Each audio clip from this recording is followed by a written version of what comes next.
All right, we're going to go ahead and get started. I know that there are some who are still hopping on, but we want to be respectful of your time, so we're going to go ahead and get started. Today's webinar is with our friends at ProTeam about crediting. And just as a quick little bit of an agenda, we are going to first start off here with a little bit of housekeeping. Then we're going to do introductions with the team that will be joining us today, which is about the topic of crediting, which seems to be a very popular topic given the response that we've gotten so far. We're also going to have a Q&A at the end of this webinar, so if you have any questions, please let us know. You can put the questions in the Q&A box at the bottom of your screen. We've also had a lot of questions submitted as part of the registration process, so we'll be able to tackle some of those as well. And then we're going to have a wrap up after that. So as far as housekeeping, this webinar is being recorded. And if you've registered, then since you're listening to this and since you're on, you have. And so you'll be getting the link to this recording as well as the slides.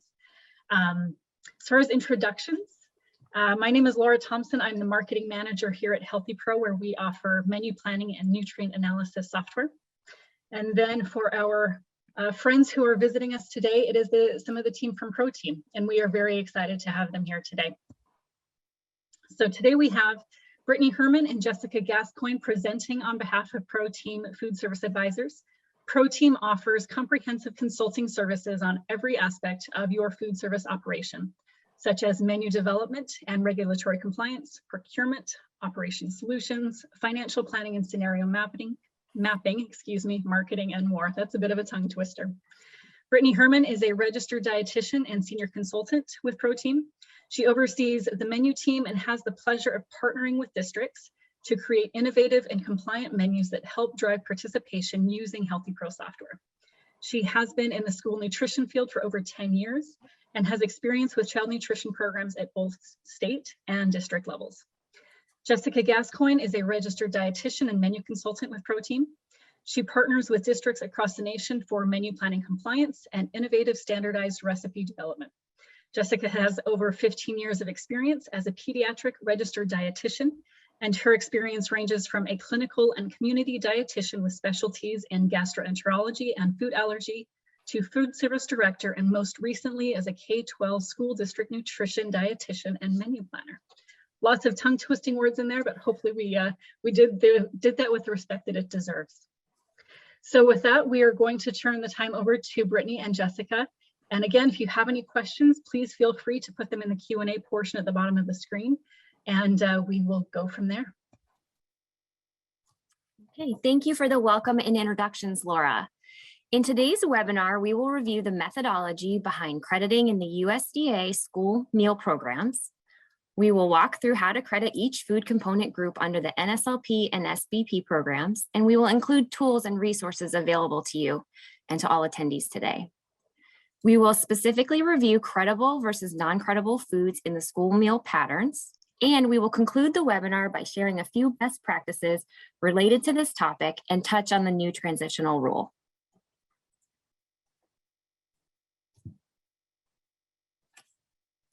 So, what is crediting? Crediting is the process established by the USDA Food and Nutrition Service to determine how individual foods contribute to the child nutrition program meal patterns. A food is considered credible when it meets the minimum standard that counts towards a reimbursable meal or snack. Generally, this means similar foods are grouped into categories that are credited in a similar way. Let's explore that a little bit further.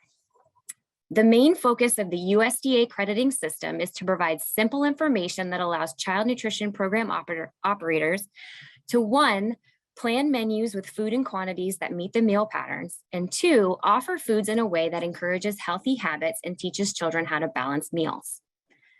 There are a number of factors that impact how foods credit towards a reimbursable meal. The overall nutrient profile of a food is a primary consideration. Foods in each component group are based on a range of nutrients instead of an individual food's nutrient profile. For example, foods in the meat alternates component are grouped based on a collection of nutrients, based on a collection of nutrients that contain, including protein, B vitamins, selenium, choline, phosphorus, zinc, and copper. The volume or weight of the food also plays a role in determining crediting. All meat and meat alternates and grains are credited in ounces. Fruits, vegetables, fluid milk are credited based on volume served. However, there are some nuances here, like dried fruit credits for twice the volume served, and raw leafy green vegetables credit as half the volume served. Additionally, tomato puree and tomato paste credit as if they were reconstituted instead of at the volume served. And we'll get into that a little bit more. Another consideration is the food's federal standard of identity. Many credible food products in the child nutrition programs have a federal standard of identity or an industry standard for production.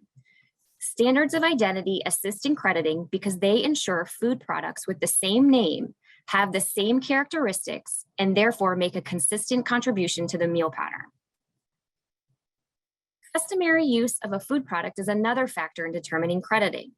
Some foods are generally consumed as snacks and therefore have not been considered appropriate for service in the child nutrition programs. In some cases, the volume of food required to meet the minimum serving size would be unreasonably large. And in other cases, such products do credit. An example of that would be tortilla and tortilla products, such as the taco shell. They may credit as a grain item in the nutrition programs because certain cultures, they are served as the grain component. Finally, meals and snacks served in the child nutrition programs act as a teaching tool for children by visually demonstrating how to build a healthy, balanced meal with the key food groups and amounts recommended by the dietary guidelines. With this in mind, USDA does not allow something like pureed black beans that were added to brownies to be credited towards the vegetable or meat alternate component. This is because a brownie is still a dessert, and disguising vegetables and foods does not teach and encourage children to recognize, eat, and enjoy a variety of fruits and vegetables. There are 5 component groups that credible foods fall into, including meat alternates, grains, vegetables, fruit, and milk. We will review examples of how to credit foods in each group in the next section of the presentation, starting with the meat alternate component group. I'll pass it over to Brittany to talk about crediting this component group as well as the grains component group. Brittany? All right, thank you, Jessica.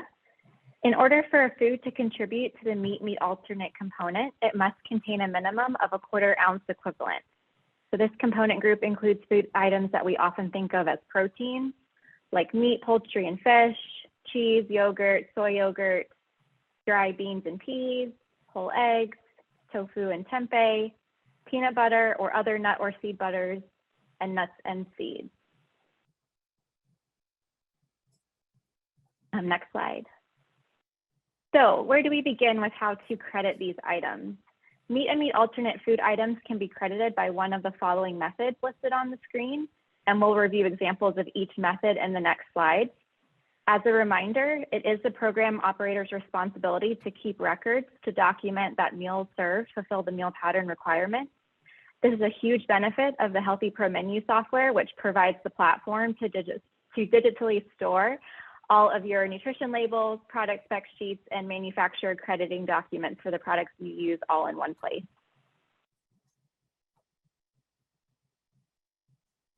So starting with the food buying guide, this is one of the principal tools sponsors should use to determine the specific contribution a food makes towards the meal pattern requirements.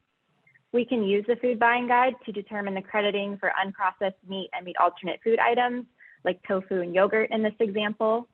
So as you can see on the screen, the food buying guide demonstrates that you would need a 2.2 ounce or a 1/4 cup serving of commercially prepared tofu to credit as a 1 ounce meat alternate serving.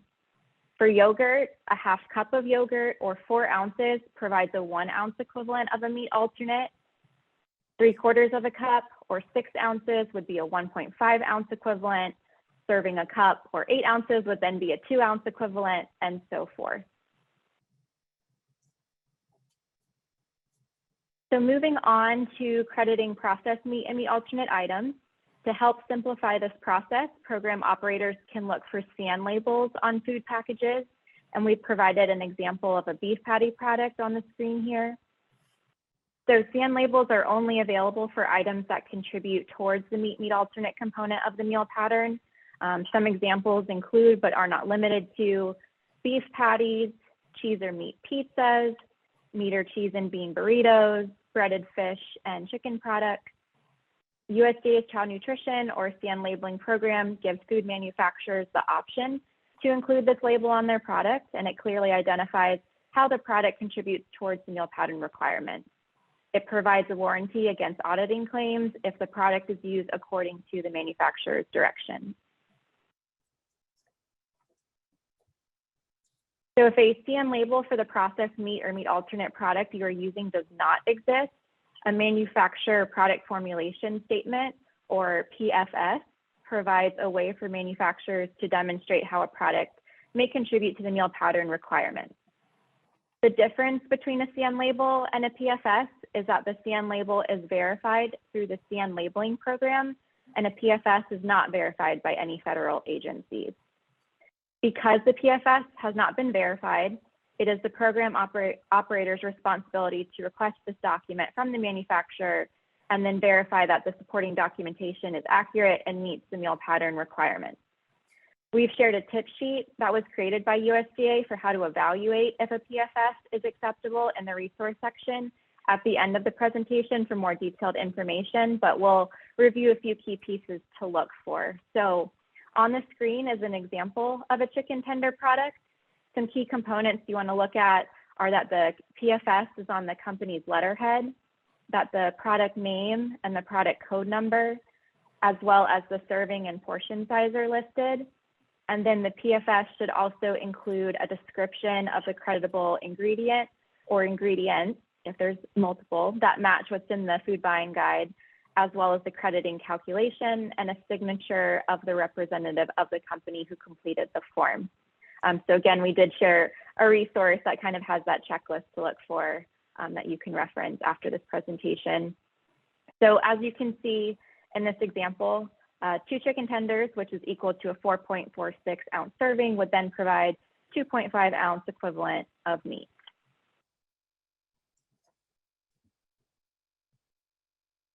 So next, we have an example of a USDA Foods fact sheet. These product information sheets describe the items and provide crediting and nutrition-related information for products expected to be available for schools and institutions participating in the child nutrition program. So the example product sheet on the screen is for commodity cooked diced chicken. And we can see under the crediting and yield section that this particular product credits ounce for ounce, but that's not always the case with USDA foods.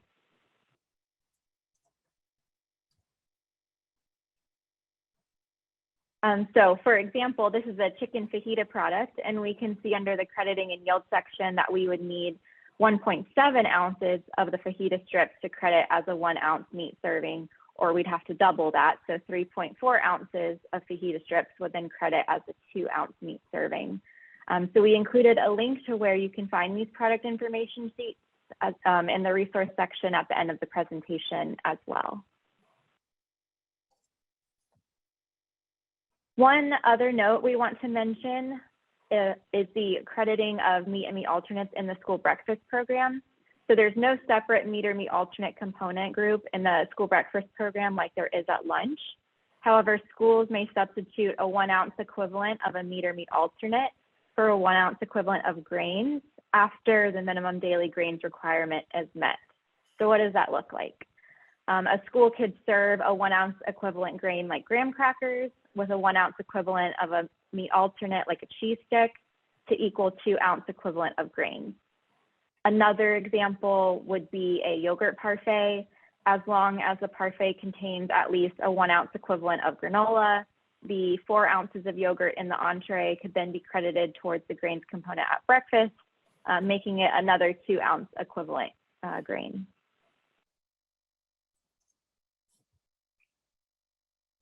Okay, so now let's practice a couple examples together. If you want to participate, you can type your answer in the chat. So we're going to be thinking about where we can get crediting information for these 2 different egg products. The first being a hard-boiled egg and the second being a processed egg omelet that has multiple ingredients. So if you have a guess, you want to enter it into the chat now.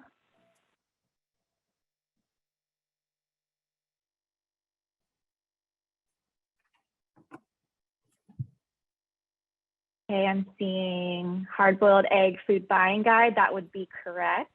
And if we were to reference that, we would see that the food buying guide says that 1 large egg is equal to a 2 meat alternate serving. And then the omelet, I'm seeing a lot of CN labels. Yes, we would want to refer to the CN label if available. If not, we would request that manufacturer PFS to determine the crediting. Great job. Okay, moving on to the grains food component group. In order for a food to contribute to the grains component, it must contain a minimum of a 1/4 ounce equivalent. So examples of creditable grain items include whole grain rich or enriched breads, biscuits, bagels, rolls, tortillas, crackers, pasta, rice, items such as ready to eat breakfast cereals or oatmeal, and whole grain rich breading on fish and poultry products such as breaded chicken patties or fish sticks.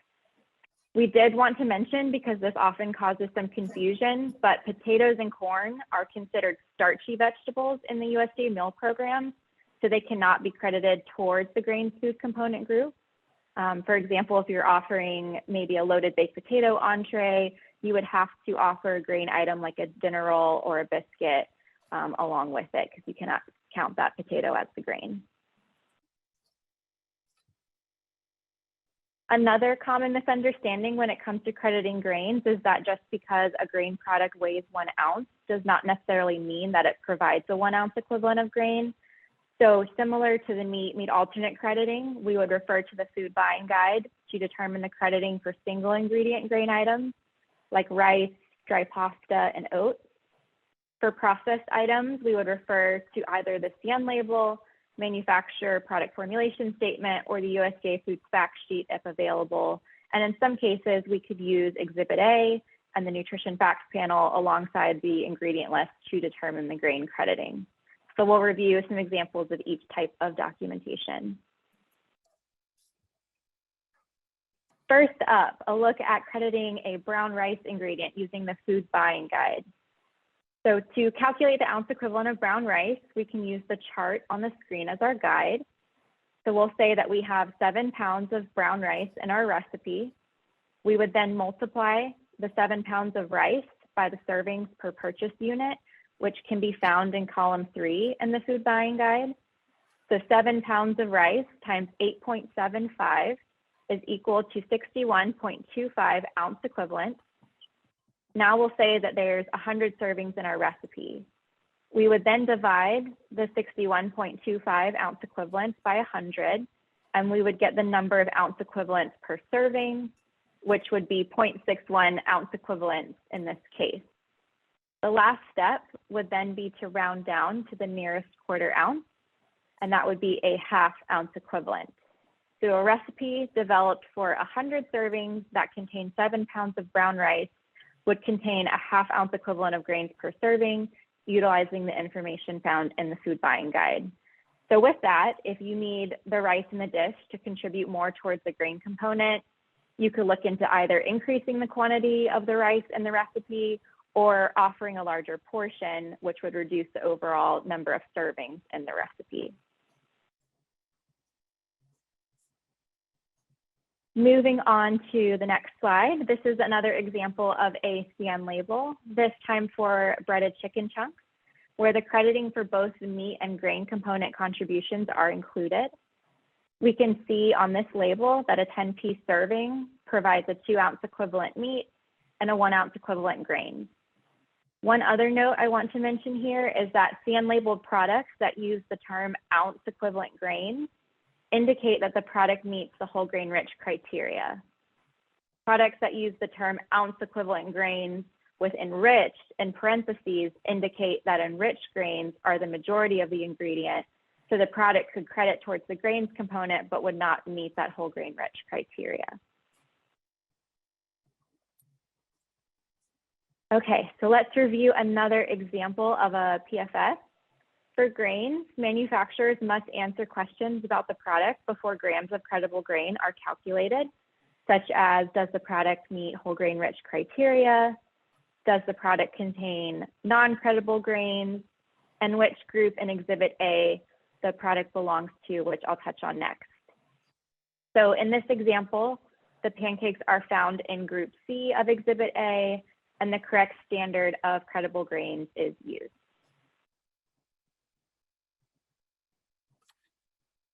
To briefly touch on Exhibit A, this resource compiles a wide variety of prepared grain products and groups them together based on their average grain content.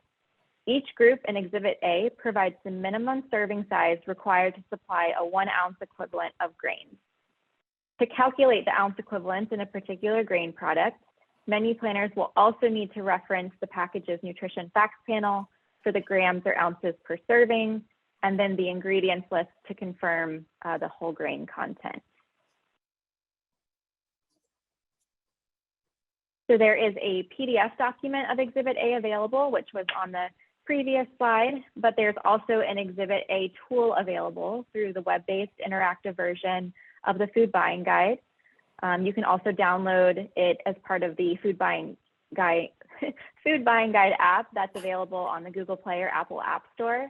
It can be very helpful in determining the ounce equivalents of grains for your grain product, the amount of grains product to serve to provide a specific ounce equivalent, and the amount of grains product to serve in order to meet the minimum grains requirement for a specific age grade group.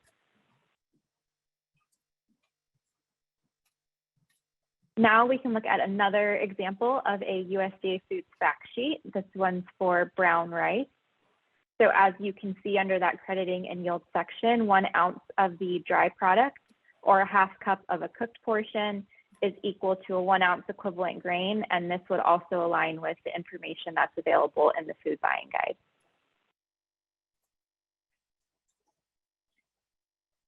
So before we move on to the vegetable component, I wanted to touch on some of the nuances around grain-based desserts. USDA recognizes that some sugar may be needed to bake breads and other grain items that are not generally served as desserts, but the grain-based desserts limit is intended to minimize children's exposure to desserts in school meals. So there's not necessarily a specific amount of sugar or fat that classifies a grain food as a dessert. Much is dependent on how the product is used in the meal and how children generally consume the product. So items like donuts, cakes, brownies, pies, cookies, and sweet rolls are seen as grain-based desserts in the child nutrition program. For breakfast, there isn't a limit in terms of the number of times you can have it on the menu, but certain types of grain-based desserts are not allowed, such as you can't serve cakes or brownies as the grain entree item at breakfast. For lunch, all grain-based desserts are allowed. However, there are limits to how many times they can be menued per week. So no more than 2 ounce equivalent of grain served per week can be in the form of a grain-based dessert in the NSLP. And the footnotes on Exhibit A do explain this in more depth if you want to reference that.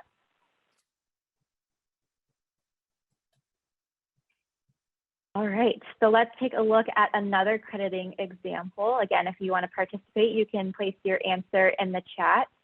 But for tortilla chips, where would we look for crediting information? Give everyone a minute to think of their response. I'm seeing scan label. So again, scan labels are only going to be available if a product contains a meat or meat alternate. So with tortilla chips, that would just be a grain. But first, we could look for that manufacturer product formulation statement. And if that doesn't exist, then we could look to using the Exhibit A along with the ingredient list to verify whether or not it's a whole grain rich item and the portion size. So I will pass it back over to Jessica now to cover the remaining food component groups. Thank you, Brittany. All right, let's dig in a little on crediting vegetables. Fresh, frozen, or canned vegetables and full-strength vegetable juice may contribute towards the vegetables requirement. The minimum credible serving size for any vegetable offering is 1/8 of a cup, and it is credited based on volume, not weight. Over the course of a week, schools must offer vegetables from specific subgroups established by the Dietary Guidelines for Americans. These subgroups include dark green, red orange, bean pea, starchy, and other. The additional vegetable requirements may be met with vegetables from any subgroup. As we previously stated, there are some nuances with vegetables. For example, raw leafy greens credit at half the volume served. Cooked leafy greens, such as sauteed spinach, are credited by volume as served. So to elaborate on that example, a half a cup of cooked spinach would credit as half a cup of dark green vegetables, whereas 1 cup of raw chopped romaine would credit for half its volume, which is a half a cup of dark green. Beans and legume vegetables may be counted towards the meat alternate or the vegetable component groups, but not as both simultaneously. This is a rule because double counting would reduce the overall calories in the weekly totals. Vegetables in this group include roasted beans, such as roasted chickpeas or garbanzo beans, black beans, beans found in scratch-made chili, such as kidney beans, and noodles made from bean or legume flours. All right, let's quickly practice looking into this side garden salad.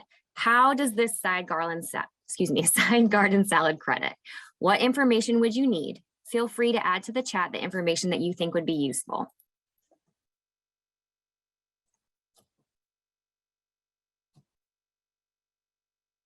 Yeah, okay, I'm seeing ingredient list. Good, that's a good start. So in this example, we can assume that we would need to know the ingredients. And how we would credit this is we're going to assume for this example that there's 1 cup of romaine, which would credit for half a cup of dark green, a 1/4 cup of shredded carrots, and a 1/4 cup of cherry tomatoes. Adding those together, since they're both red-orange, would provide half a cup of red-orange vegetables.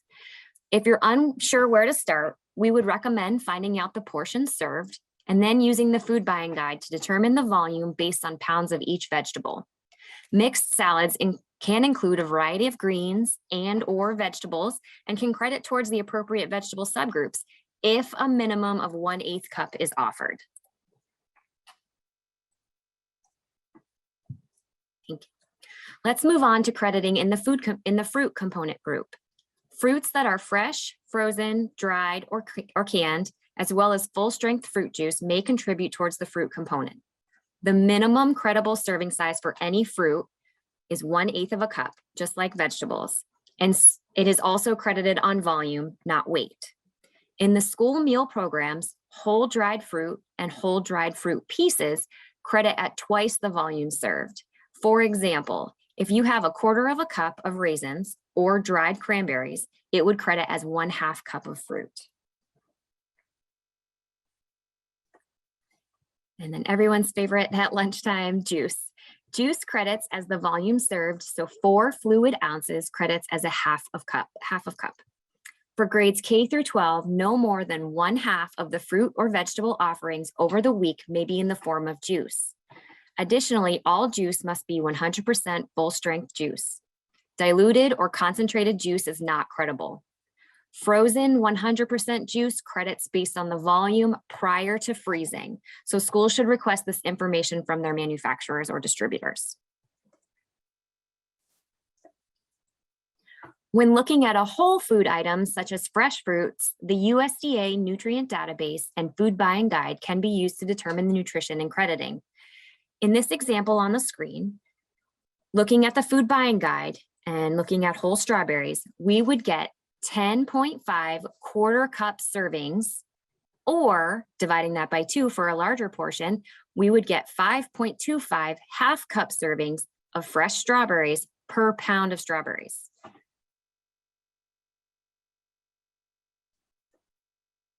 Let's practice crediting a whole fruit by looking at this pair. Feel free to answer in the chat if you have any suggestions. Where do we need to look for crediting information for a fresh pear?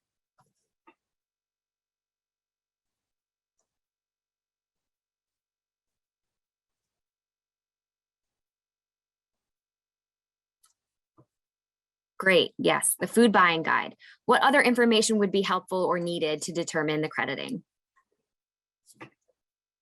And lots of food buying guides here. Thank you. Yes, the size, the box count, all of those things. So we would need the pack size for the pears, and we can locate this information by checking the box it came from or where we ordered it from. Our distributors, our DoD favors programs, all of those have the information we would be looking for. Thank you for your answers. Great job. For our last component group, let's talk about milk. Schools must offer at least 2 different options of fluid milk, including unflavored milk in an 8 fluid ounce portion.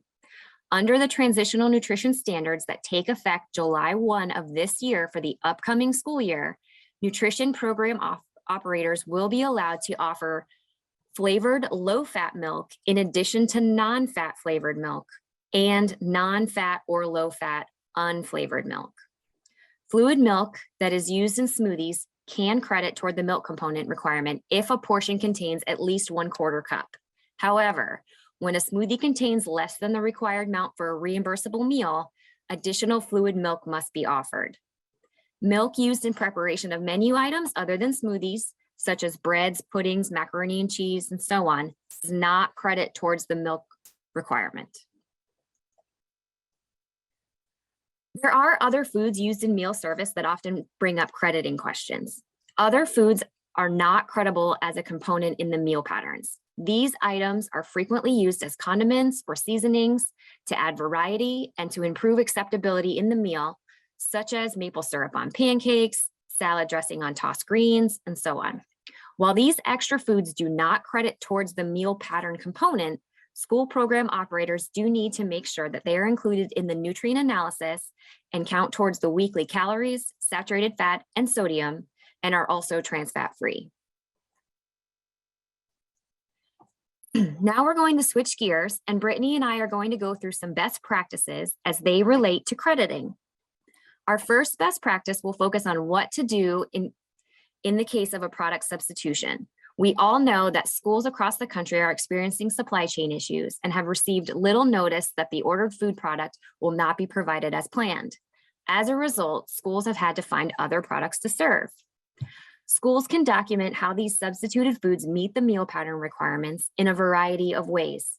First, in the case of a substitute beef patty for a hamburger entree, school nutrition staff can check with the distributor to see if a CN label or product formulation statement is available for an alternate product. Please keep this documentation for future records if you substitute.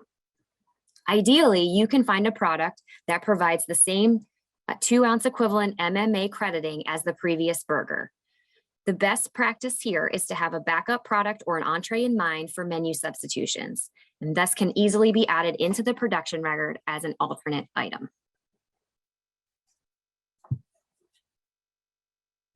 Our next best practice focuses on the importance of correct portioning. So with CN labels, the correct portioning of the product is required to have that crediting assurance.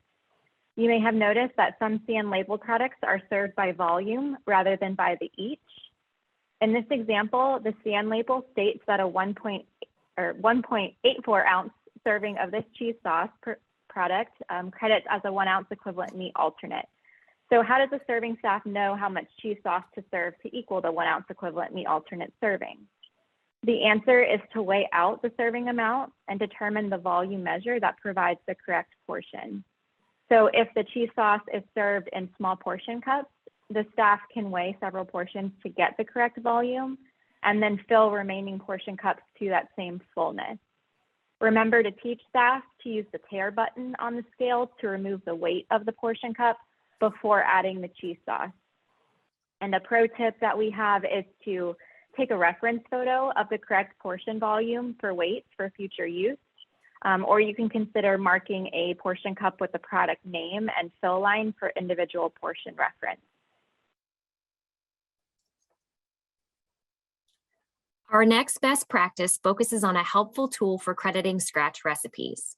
To help simplify the way you calculate meal pattern contributions in a standardized recipe, we recommend using the Food Buying Guide Recipe Analysis Workbook on the Food Buying Guide interactive web-based tool. The online tool contains a user guide and training videos to help you use the Recipe Analysis Workbook to credit recipes towards a meal pattern requirement. We do recommend that if you use this tool, you save a copy and upload a copy of the documentation into Healthy Pro for record keeping purposes. Next, let's review where to go for crediting local items that you may want to feature on your menus. For most items, the food buying guide will be especially helpful here. Let's say that you plan on offering fresh local tangerines on the menu in the winter months. What do you need to know about the tangerines in order to determine the crediting? Similar to the pear, you would need to know the count. So we'll say that they come packed as a 120 count.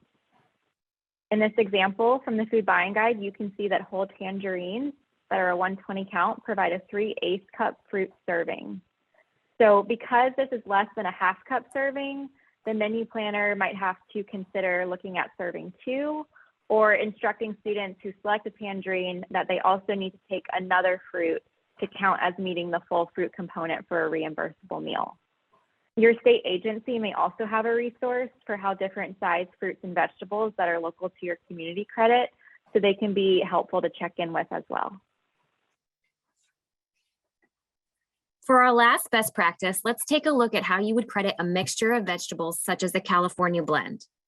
In some cases, you may be able to use the manufacturer provided data that clearly documents the ratio of vegetables in the ingredient list, which then allows you to credit the amounts towards a vegetable subgroup requirement. For example, if a mixture provides 25% broccoli, 25% carrots, and 50% cauliflower, a 1 cup serving of this blend would provide 1/4 cup dark green, 1/4 cup red orange, and 1/2 cup of other vegetables.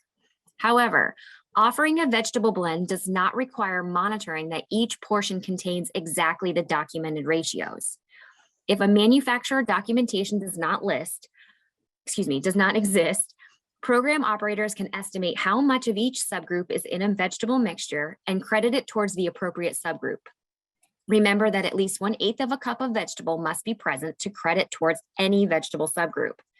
If the quantities of different vegetables are not known and cannot be estimated, the vegetable mixture can credit as additional vegetables necessary to meet daily and/or weekly vegetable minimums.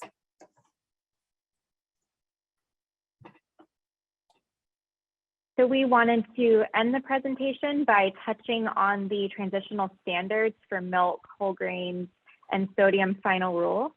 In February of this year, USDA published a rule that establishes transitional standards for the next 2 school years in 3 key areas: milk, whole grains, and sodium. For the upcoming school year, schools will be allowed to offer flavored low-fat milk in addition to unflavored or flavored non-fat milk.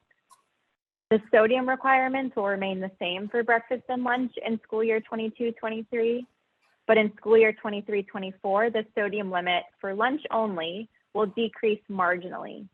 Schools will have to meet what's being referred to as the target 1A sodium requirement, and that's going to be about a 10% reduction in sodium from the current lunch meal pattern. For grains, the big change this upcoming year will be that at least 80% of grains served must be whole grain rich. So menu planners will have to plan their enriched grain offerings accordingly. So maybe you have an enriched biscuit product that your students really like. With these new transitional rule standards, you would only be able to offer that once a week at breakfast if you only had 1 entree available daily. And the other 4 days worth of breakfast entree items would need to be a whole grain rich item. With that said, this guidance is ever changing, and this is just what's current as of today. Looking at the bigger picture, USDA is working to develop long-term nutrition standards, and those will be based on the newest dietary guidelines for Americans and input from key stakeholders like all of you. They are expecting to publish a proposed rule on what that will look like this fall, so more to come.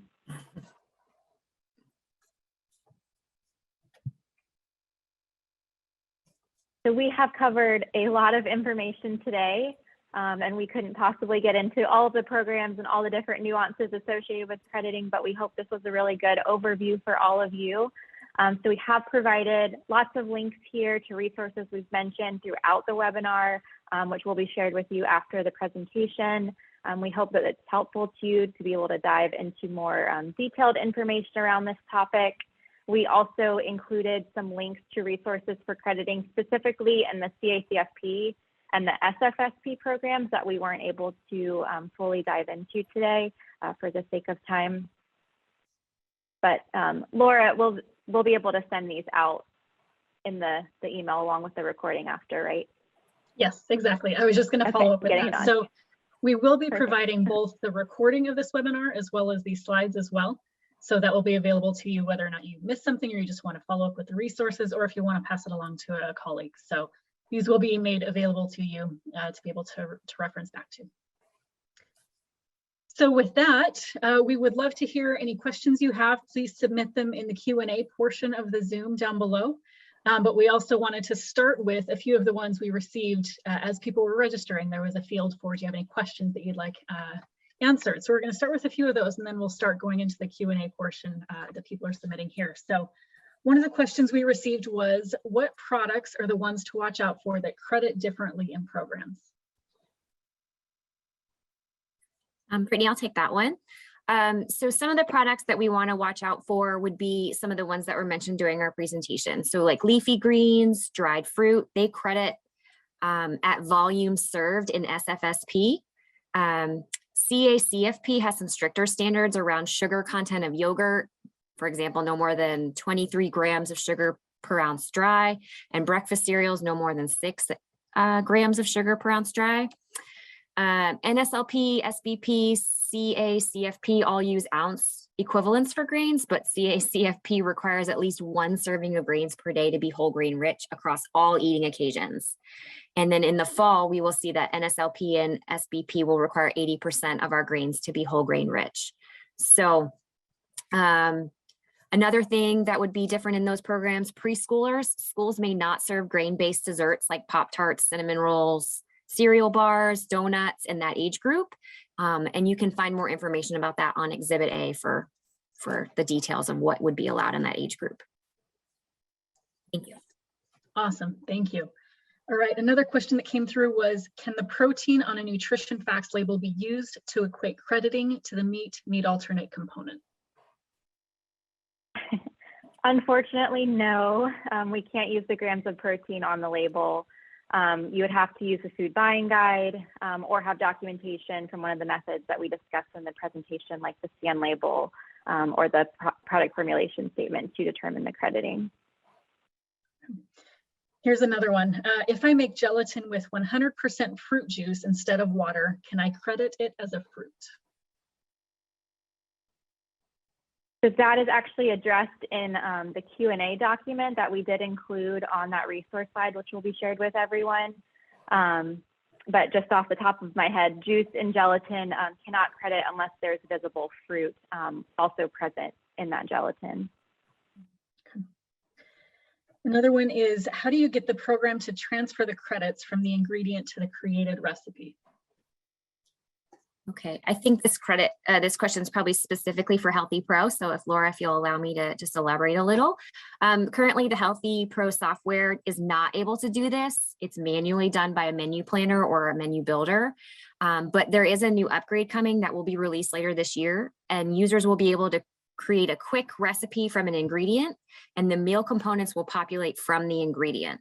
This will be a huge time saver when creating recipes from a single ingredient, and we're definitely looking forward to it. What is the difference between a food item versus food component at breakfast?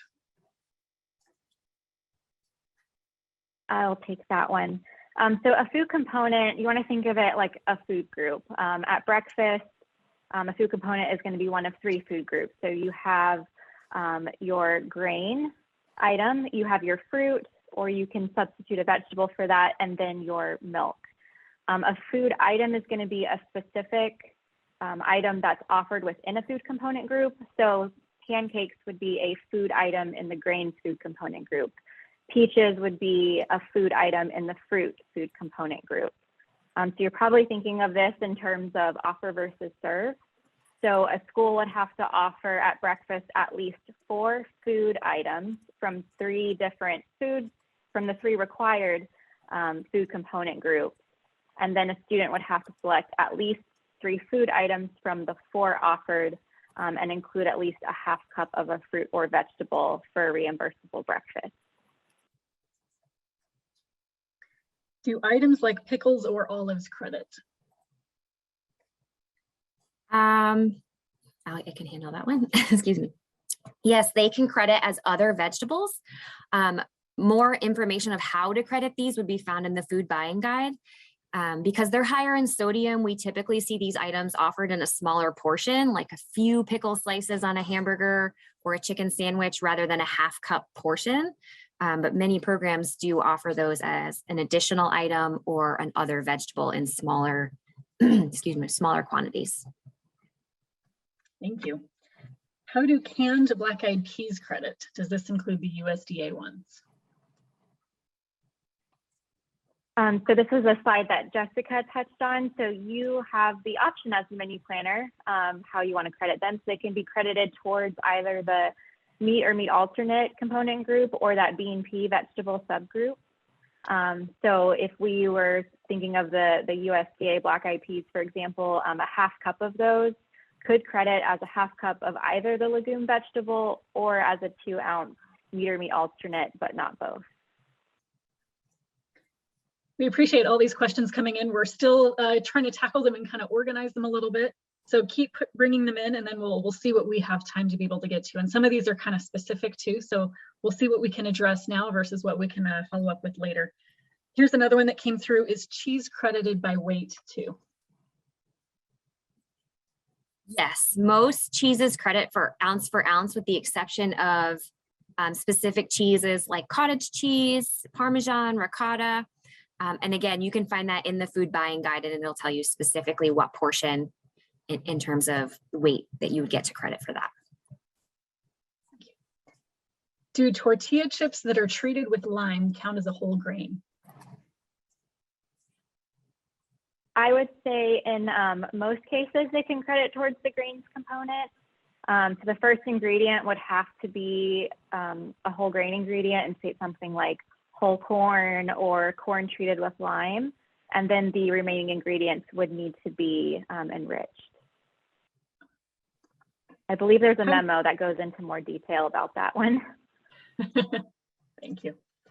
Another one that came through, how do extra foods like ice cream or pudding work if they are offered as a promotional item with the purchase of a reimbursable meal? Any extra or promotional foods such as a dessert that's offered free of charge to students who purchase a reimbursable meal must be included in the nutrient analysis and fall within the weekly dietary specifications for calories, saturated fat, sodium, and so on for each age group. Another one that came through, how to credit different lines in a food court style high school. So we might need a little bit more information to answer that question, but you would need to make sure that the meal components that you are offering on all the lines would, that they're offered in at least the minimum quantities on every serving line. And then something else to keep in mind, as we see that this can be confusing for some program operators, is that if you have different serving lines with different menu items, each serving line needs to offer all the vegetable subgroups weekly. So for example, if you had a pizza line, you couldn't necessarily just offer French fries every single day unless the students also had access to maybe a centrally located garden or salad bar. If you didn't have that option available, you would have to make sure that the vegetable subgroups were rotated on the different serving lines for that food court style method. Here's another one. Can you confirm that if a recipe calls for 1 flour tortilla and Spanish rice, there are no whole grain creditable grams? I would have to look, anyone would have to look at the food buying guide as well as the ingredient list and the nutrition panel to see what is processed into that item. So if it starts with whole grain flour, whole grain flour, or whole grain, it's a flour tortilla, so not whole grain corn. And the same thing with Spanish rice. If Spanish rice was based in brown rice, there's potential that there would be whole grain credible grams in there. But again, we'd have to do some digging and use the resources we talked about today to make sure what was in those products. Here's another one. Did you mention that Pop-Tarts can't be served to pre-K? Sounds like a possible CACFP question here. Yes. So Pop-Tarts are considered a grain-based dessert. And if you do go back and look at that Exhibit A document, there's footnotes that kind of go into detail about different age grade groups that can get grain-based desserts or how they kind of vary among the programs. So with preschoolers served under the National School Lunch and School Breakfast program, they really can't have any of the grain-based desserts besides, I think, graham crackers is the exception there. So Pop-Tarts, cinnamon rolls, even things like cereal bars, all credited as grain-based desserts, and they're not supposed to be served to pre-K students. This question, it might be too specific or require too much math on the fly. I'm not sure, but we'll see if we can tackle it now or if it's one we're going to have to follow up with. But it's, how do you configure pizza dough, 51% whole grain, 31.81 grams for crediting grain contribution? I think we might have to take that one offline. I think we need a little bit more information to answer that question. Totally understand. Here's another one. How do you credit a corn relish, its own recipe in Healthy Pro, that is now used in a Southwest salad? A corn relish? So, is that what? Go ahead, Brittany. I was going to say, so if it already, I don't have the recipe in front of me to reference, but if it is already providing some level of meal contribution, if you were adding that in the same portion amount to a new recipe, like if it was a half cup of the relish, for example, credited as a quarter cup of starchy vegetable, that would translate as long as you were giving them that same portion in the new recipe, if that makes sense. But that might be another one that we have to follow up with a little bit more information. Here's another one. What if pre-K students are commingled with other grade levels? So there is an exception to that with the meal pattern requirement. So in that case, the grain-based dessert limit wouldn't necessarily apply, and you would just serve them the K5 meal pattern. But you do have to get approval through your state agency for that. Interesting. Okay, thank you. Another one that's coming in, can frozen yogurt credit towards the meat alternate category? I haven't had that come up before. I don't know, I'd have to dig a little for that answer to that. Yeah, I bet that's referenced in that Q&A document. I can't recall off the top of my head and don't want to misspeak. I'm sure there's a million different pieces of information trying to recall it at a moment's notice. So that's understandable as well. Yes, that document is very, very helpful though. I mean, it's, I don't know, it's 100 pages maybe. There's a lot of Q&A for really nitty gritty things like that. So I definitely encourage you to check that out after this webinar. And as a reminder, we will be sending out these slides and the recording as well. So if you're curious about how to find some of these resources that will be in that slide before this one right here, let me see if I can go back to it. These links will be made available in the slides that we offer as well. So in case if you're curious where anything is, there's a whole bunch of resources that these ladies have put together that will be made available to you. Looks like those are the questions we have for today. I know there's still some others coming through, but they're going to require some more specific follow-up. But thank you again so much, Jessica and Brittany. This has been very informative. And I speak from what I've seen as far as the chats coming through and the responses that we've gotten from email. This was a topic that is very timely. So thank you so much for your expertise and your insight and your thoughts and being able to share your experience with us, because I think this has been very, very helpful. And just even some of the feedback we're getting in the chat is a lot of appreciation and a lot of thank yous. So thank you so much for your time. And if you have any additional questions, feel free to reach out to Brittany or Jessica here. Their information is here. Their website at ProTeam Advisors is here. You can always also reach out to us as well at Healthy Pro. We've got our staff on call in order to answer some questions that you have, especially if you're a Healthy Pro customer. So thank you so much for joining us. We appreciate your time. We know things are busy. We know things are crazy. We appreciate you taking time out of your day to come join us. So thank you so much, and we'll see you again soon.